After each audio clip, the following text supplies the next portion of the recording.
Microsoft Excel, BlueBox Video 4.9. In this example, we're going to create a combination chart. So you can see that quantity and profit are measured in two different ways. Quantity would be the actual number of units, and profits obviously is measured in dollars.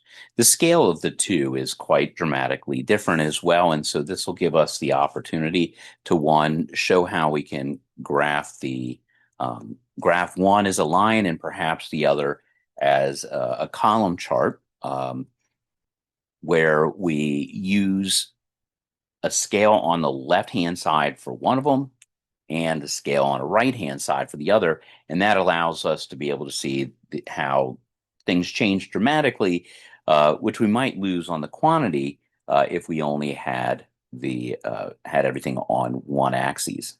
I'll actually show you the graph where we put it on one axis versus the graph when we put it on two.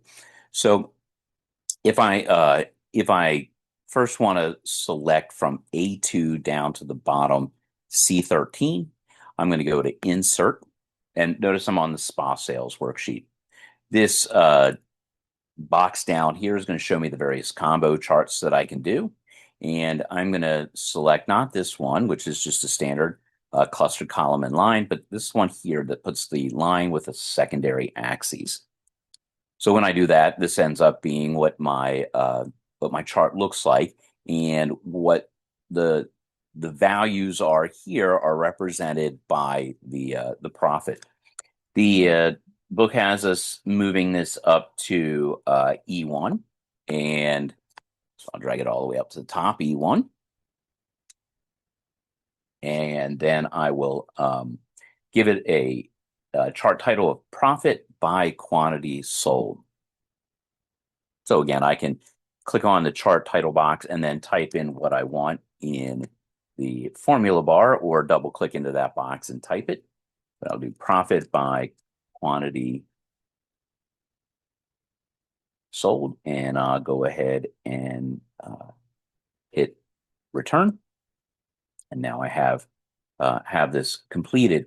Let me just show you the difference of what this chart looks like when you use everything on a single left axis. This is not a part of the assignment. It's just to give you a visual representation why we do these things differently. And again, it all has to do with the fact that now the scale runs from something close to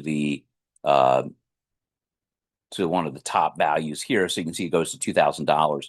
Now the variation in the heights of these blue boxes, each one is very small, but it's also hard to see the difference. So for example, come up here to April and notice how much how different the columns are, because now we're working with a different scale.